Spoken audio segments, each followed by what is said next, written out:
I've always believed that you learn more about people by watching how they treat those who have nothing to offer. Money, titles, power, those things make people behave differently.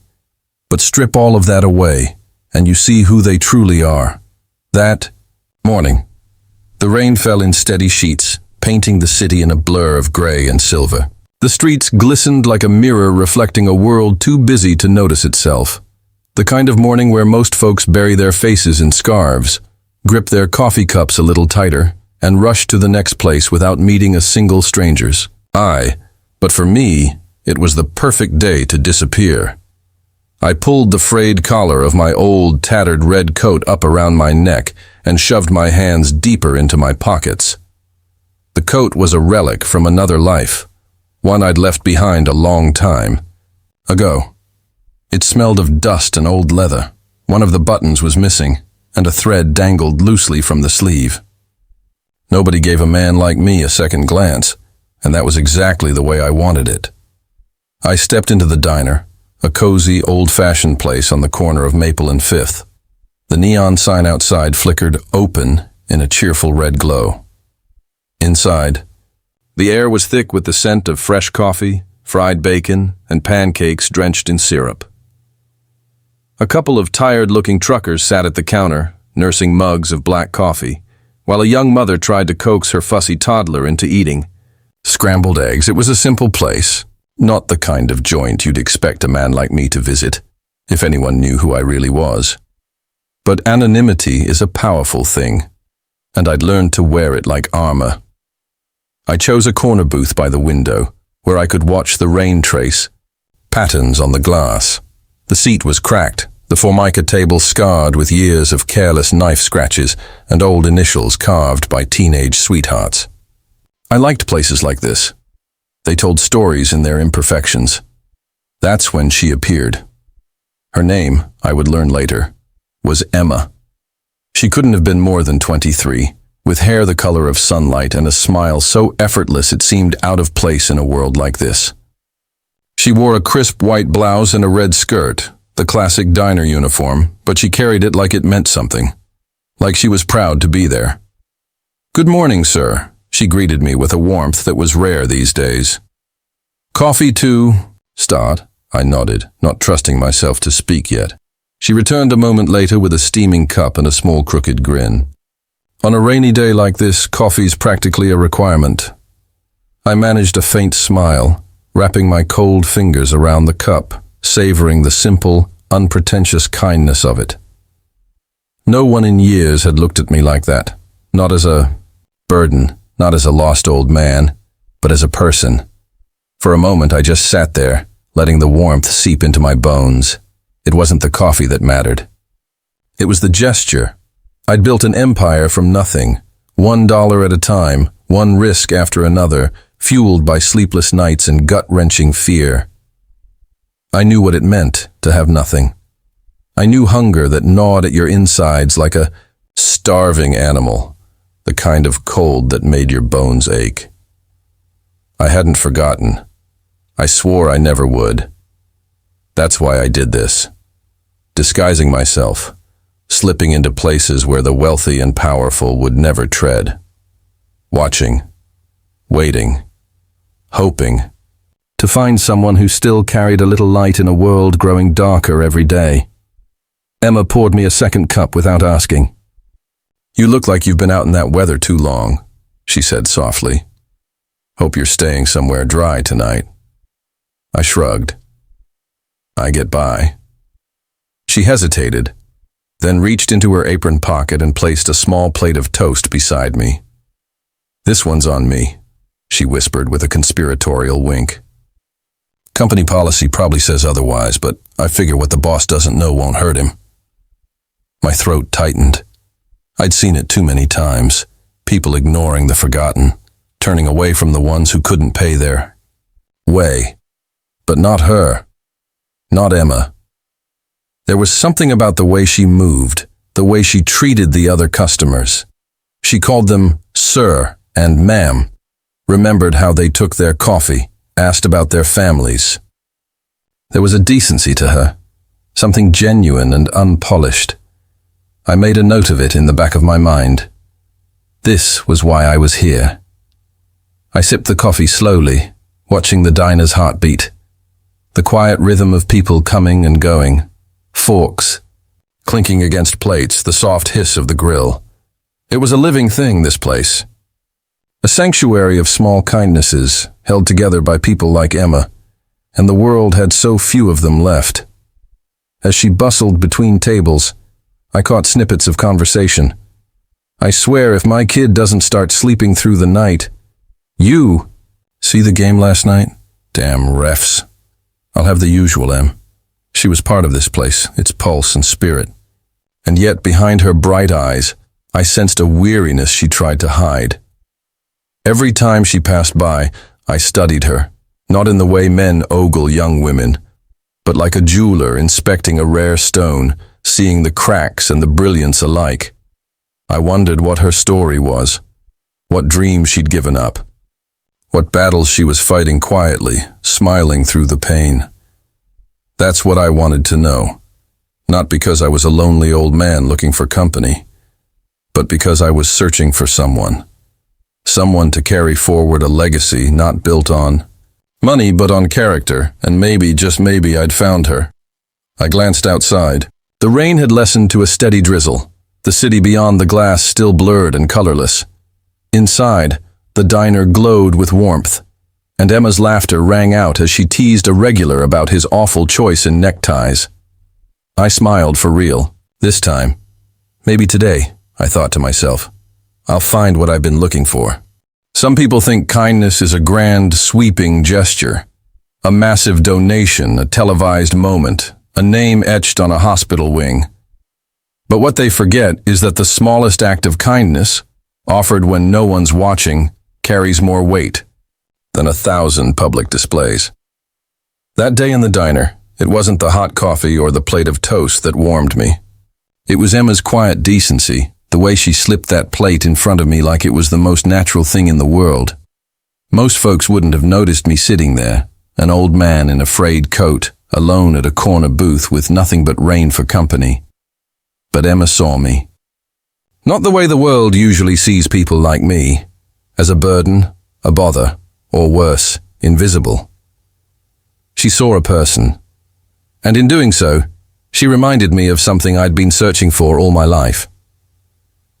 After that second cup of coffee, I decided to stay a while. She moved from table to table, refilling mugs, taking orders, remembering names and details no one else cared to recall. She knew the man at table 3 had recently lost his job at the factory. She brought extra napkins for the mother with the colicky baby. She laughed at the old farmer's joke about chickens, even though it wasn't very funny. When the morning rush slowed, she found a moment to check on me again. "Everything all right, sir?" she asked, setting down a fresh cup without being asked. I cleared my throat, feeling a lump there I hadn't expected. "It's more than all right, thank you." Her face lit up with a smile that felt like summer after a long winter. "Glad to hear it." I fished a couple of crumpled bills from my pocket, a deliberate move. Not enough to cover the coffee and toast, just enough to make it clear that I probably didn't have more. I wanted to see what she would do. Not because I doubted her kindness, but because I'd spent years learning that people's true nature surfaces when no one's watching. She glanced at the money, then at me. And then, without a flicker of hesitation, she slid the bills back toward me. "Don't worry about it," she said softly, her eyes kind and steady. "It's on me."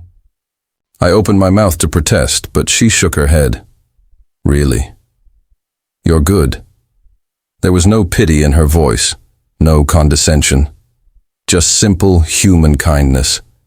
And in that instant I knew I'd found her. She didn't know my name. She didn't know about the Fortune 500 company I'd built from scratch. She had no idea that my net worth could buy this diner, and 10 more like it, 1,000 times over. And she certainly didn't know that I was here for a reason, looking for someone exactly like her. I reached for my cup, buying myself a moment. I'd spent decades in boardrooms, outsmarting competitors, sealing deals with ruthless precision. I'd built skyscrapers that pierced the clouds and watched cities reshape themselves in the shadow of my ambition. But none of it had meant as much to me as this girl's simple act of grace. When was the last time someone had done something for me with no expectation, no transaction? I honestly couldn't remember. I watched her walk back behind the counter, wipe her hands on a dishcloth, and exchange a grin with the short-order cook. Emma wasn't rich. That much was obvious. She wore the same pair of faded sneakers every day, her phone screen was cracked, and the car keys hooked on her belt looked like they belonged to an ancient clunker. But she gave as if she had the world. That kind of heart was priceless. I took another sip of coffee and let my mind drift back to my own beginnings. I hadn't always been a billionaire. There was a time when I, too, wore second-hand coats and counted coins to afford a meal. I'd scrubbed floors, unloaded delivery trucks, and lived in the back room of a greasy diner not unlike this one. I knew the taste of hunger, the sting of pride swallowed too many times. Back then, people like Emma had been rare. Most turned their eyes away. But every so often someone had extended a hand, a free meal, a word of encouragement, a job no one else wanted to offer. Those moments hadn't just filled my belly. They'd kept the flicker of hope alive. And now, here I was, at the other end of a lifetime, watching history repeat itself in the best possible way. I reached into the inside pocket of my coat and felt the familiar shape of a small, worn leather notebook. I carried it everywhere, a habit from my earliest days. In it were names, places, moments, people I'd met, lessons I'd learned. Things that mattered long after bank balances and stock prices faded from relevance. I flipped to a fresh page and scrawled a single line. Emma, the girl who reminded me what wealth really is. I underlined it twice. The diner door jingled as a new customer entered, shaking rain from his coat. Emma turned to greet him, her smile never faltering. I could see the exhaustion behind her eyes, though. The weight she carried so gracefully. I wondered what dreams she chased between shifts. Did she want to go back to school, travel the world, start her own business? Or maybe she was just trying to keep the lights on, one paycheck at a time. Whatever it was, I intended to find out. But not yet. If there's one thing I'd learned, it's that you don't measure character by how someone treats a billionaire. You measure it by how they treat a man who can do nothing for them. And she had passed that test. Not because she wanted anything, not because of the possibility of reward, but simply because it was right. I finished my coffee, left the bills on the table anyway, and stood up. As I reached the door, I glanced back one last time. Emma caught my eye and gave a small wave. Take care out there, okay? I smiled. You too, kid. And with that, I stepped back into the rain. The rain hadn't let up much as I stepped outside, the city streets still glossed with water, headlights slicing through the fog like lazy fireflies. I pulled my tattered red coat tighter around me and made my way down the street. But my mind wasn't on the weather anymore. It was back in that diner, back with Emma. I'd planned to leave. That was always the routine. I'd show up at a random spot, blend in, watch how people treated someone they thought had nothing, then quietly move on. But something about her lingered. A kindness that felt rare. A spark of humanity this world had long stopped expecting. Knew I couldn't just let this go. So, instead of heading to my car, the inconspicuous old sedan parked around the corner, I ducked into a bookstore a block away, killing time, watching the minutes tick by. When enough had passed, I made my way back to the diner. The lunch crowd had begun to trickle in, and Emma was still there, clearing tables, her hair tied up now in a messy bun, strands falling around her face. She was beautiful in a way you didn't see in magazines or billboards. The kind of beauty forged in resilience, in carrying the weight of the world and still finding a reason to smile. I slipped into a booth at the back, away from the windows this time. She spotted me almost immediately. A flicker of surprise crossed. Her face, quickly replaced by that same unwavering warmth. "Well, look who the rain dragged back in," she teased lightly, grabbing a fresh mug. "Couldn't stay away from our five-star cuisine, huh?" I chuckled. "Guess not." She set the coffee in front of me and leaned against the table for a moment. "You doing okay?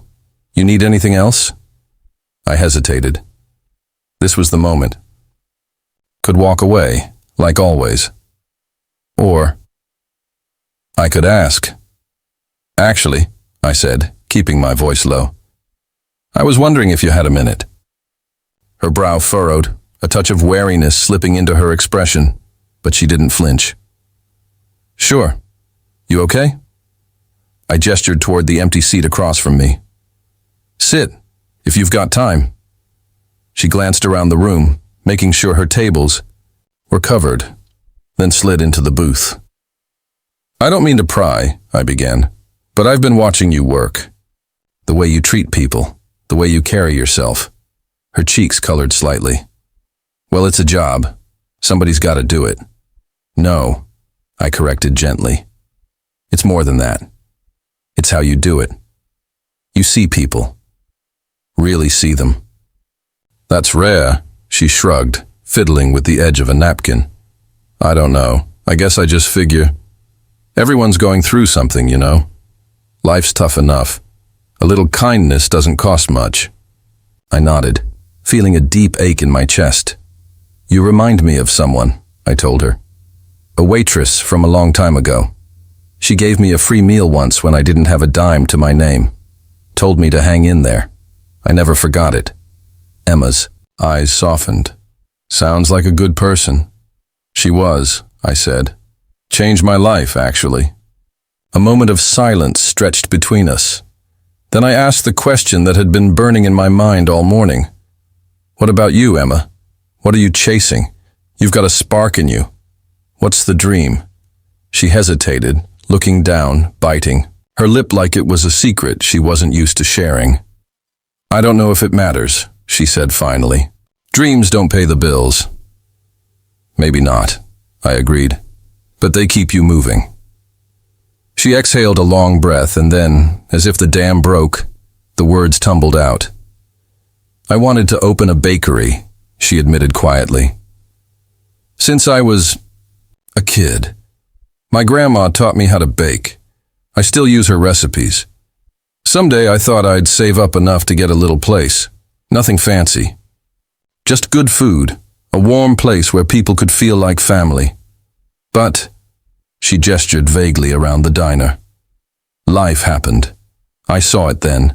The tightness in her shoulders, the exhaustion in her eyes, the dreams deferred too long. 1,000 invisible battles she fought every day." I leaned in, lowering my voice. "Emma, don't let this world convince you your dream's too small, or too far away, or too late." She blinked at me, caught off guard by the intensity in my words. "I've met CEOs, politicians, kings," I went on, "and the happiest people I've ever known were the ones who built something from nothing, not because it made them rich, but because it made them proud." Her throat bobbed. "It's hard, you know. I barely make rent. I help my mom cover her medical bills. There's always something. Feels like the dream keeps slipping further away." I reached into my coat, pulled out my notebook, and flipped it open. "Do me a favor," I said, tearing a page free. "Write down the name of your bakery, the one you'd open if nothing was holding you back." She laughed softly. "That's silly. Humor an old man." She hesitated, then took the pen and scribbled something down. "Sweet Grace Bakery." I smiled. "Your grandma's name?" She nodded. "Yeah, Grace." I folded the paper, tucking it back into my notebook. "Promise me you won't forget it, no matter what." She gave a small, genuine smile. "Okay, I promise." And in that moment, I made a promise to myself. That girl was going to get her bakery. She didn't know it yet, but the world was about to change. I left the diner that afternoon with a purpose. The paper with Sweet Grace Bakery, scrawled in Emma's careful handwriting, burned in my pocket like a secret. A fragile little promise neither of us fully understood yet. The rain had slowed to a drizzle, mist hanging in the air like a curtain between this world and whatever came next. I'd made decisions worth billions in rooms filled with suits and cold numbers. Bought and sold companies with the flick of a pen. Changed lives on a global scale. But none of those choices had felt as important as the one circling my mind now. This girl, this waitress in a cracked tile diner on a half-forgotten street. She mattered, and not because I pitied her. No, I respected her. People often ask me what makes someone worth investing in. It isn't degrees or polished resumes or connections at the country club. It's heart, hustle, the way someone carries themselves when no one's watching, the way they treat those who can't offer anything in return. Emma had it, and I wasn't about to let the world bury her spark. I made a few calls that evening. Old contacts, trusted friends, quiet moves. No one needed to know my name was attached to what I was about to set in motion. That night, back in my modest apartment, far from my penthouses and luxury estates, I opened the notebook again. On the page beneath Emma's bakery name, I started scribbling ideas. A small property listing 3 blocks from the diner, a set of kitchen equipment suppliers. An old pastry chef I'd known years ago, long since retired, still owed me a favor. The pieces began to come together, but I wasn't going to hand her anything. That wasn't the point. I needed to be sure. Not that she was kind once, but that kindness lived in her marrow. That when tested, she wouldn't let the world harden her. That her resilience wasn't a fluke of circumstance, but a force of nature. Because money, I've learned, only magnifies who you already are. The next morning, I returned to the diner. Same booth, same frayed coat, same cup of coffee.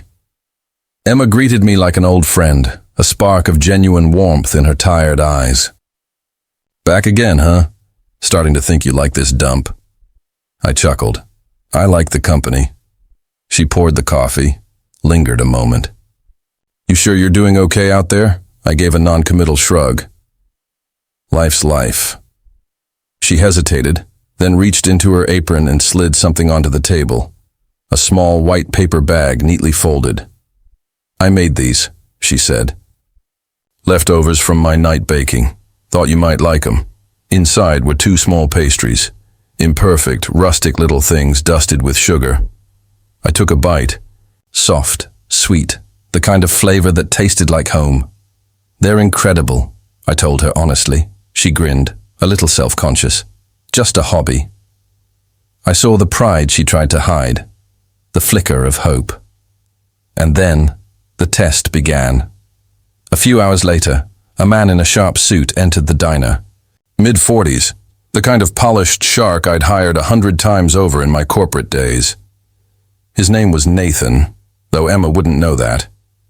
He was one of my fixers, someone I trusted to carry out quiet, precise tasks.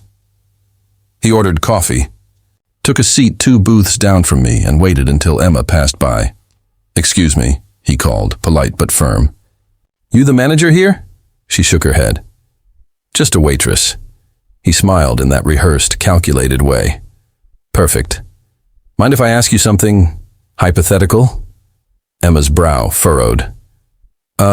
Okay?" Nathan leaned in. "Let's say someone came in here, old guy, not much to his name, and you found out later he was actually loaded, like billionaire loaded. What would you do?" I watched Emma's face, the confusion, the flicker of a smile. "I don't know," she said honestly. "I mean, doesn't change anything, does it?" "You wouldn't treat him any different?" "Nope," Nathan pushed. "Even if you knew he could buy you whatever you wanted, pay off your debts, make your dreams come true?" Emma hesitated, and for a moment I saw the war in her eyes, the ache of her exhausted reality, the temptation, and then she shook her head. Soft, steady. "Look," she said quietly, You're kind to people because it's right, not because of what they can do for you. Nathan smiled. Good answer. And with that, he left. I let out a breath I hadn't realized I'd been holding. She'd passed. Again. Not because she was perfect, not because she wasn't tempted. Temptation's part of being human.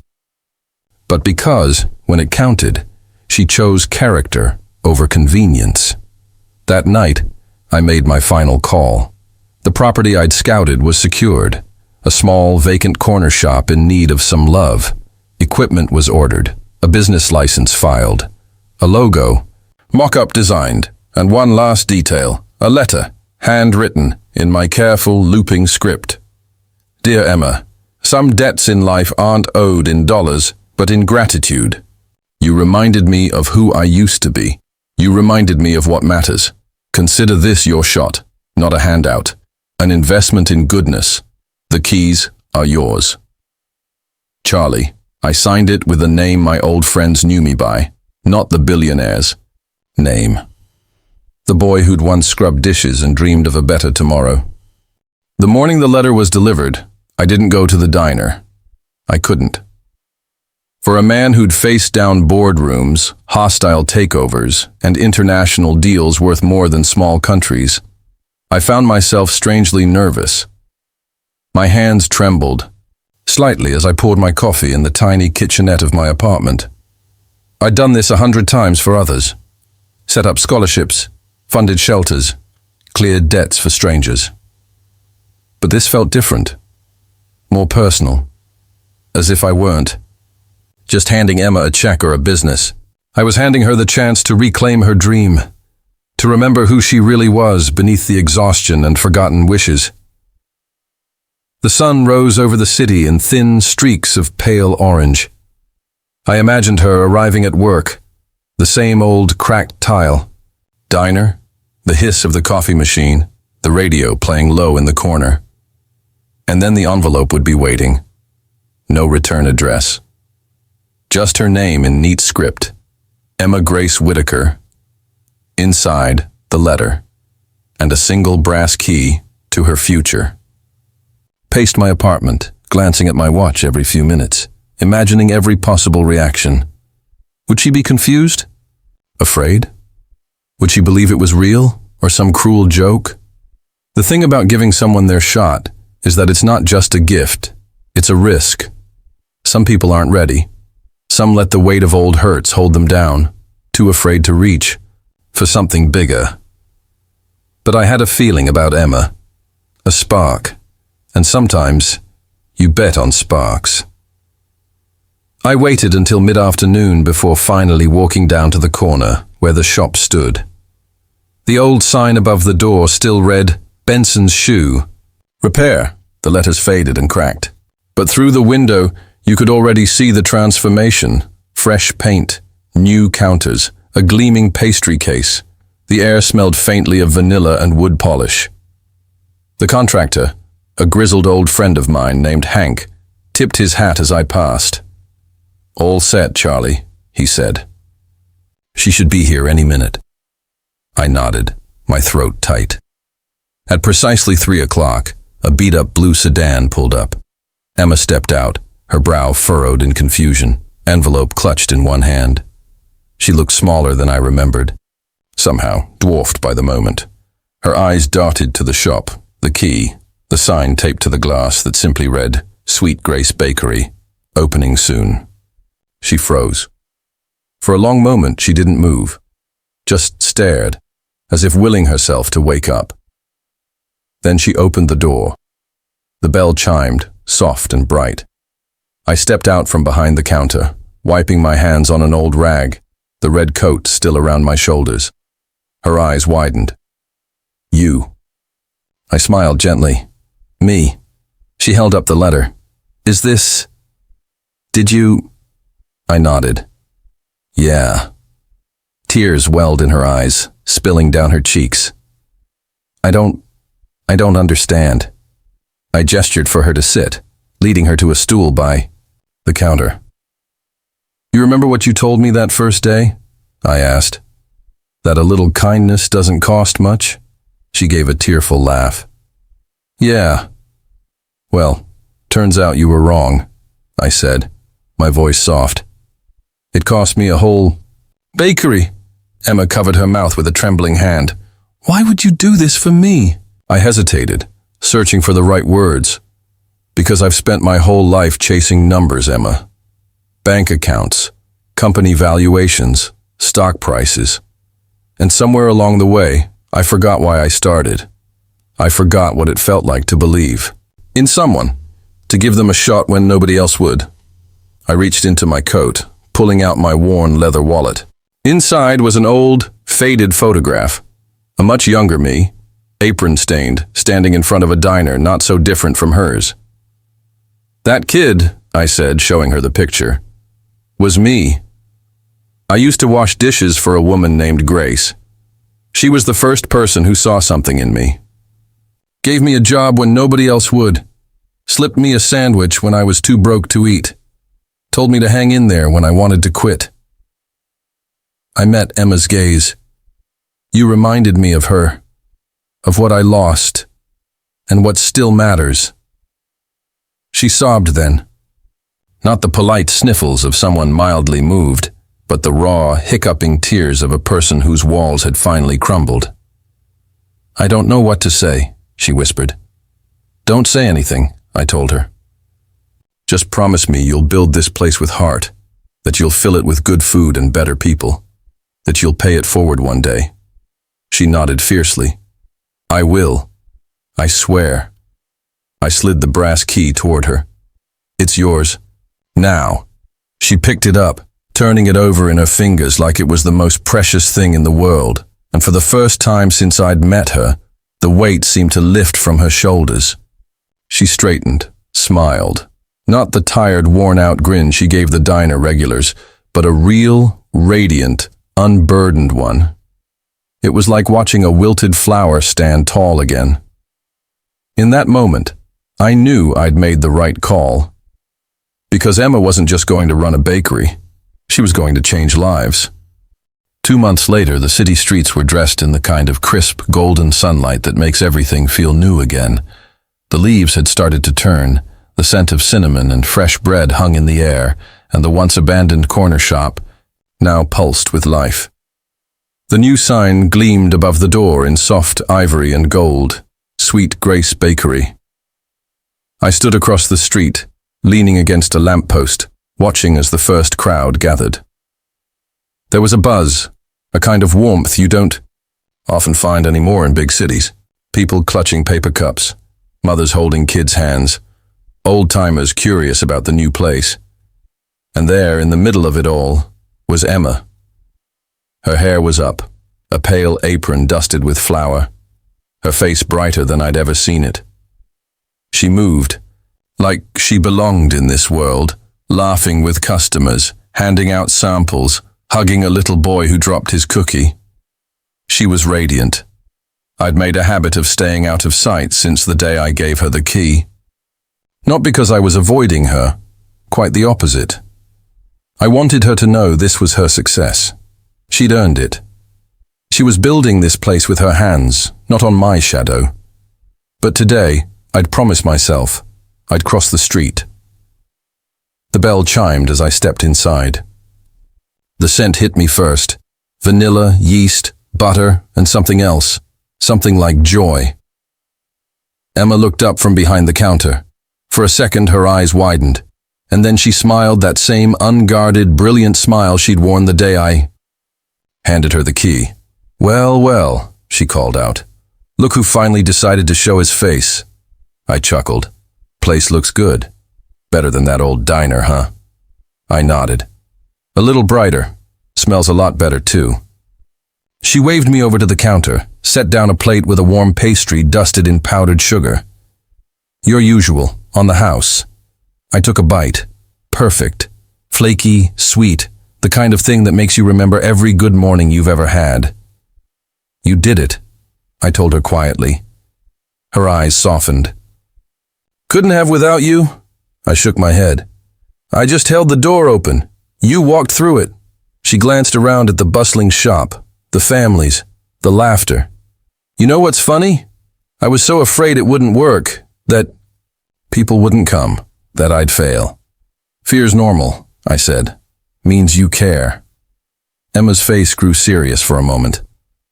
I want you to know, I've already started setting something aside.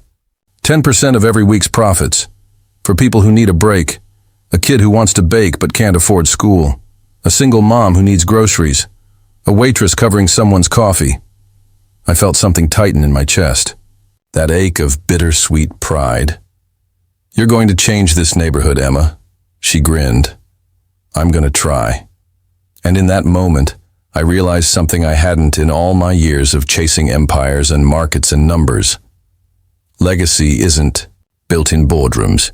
It's built in places like this, in warm bakeries and kind gestures, in ordinary people choosing to do extraordinary things quietly, without applause.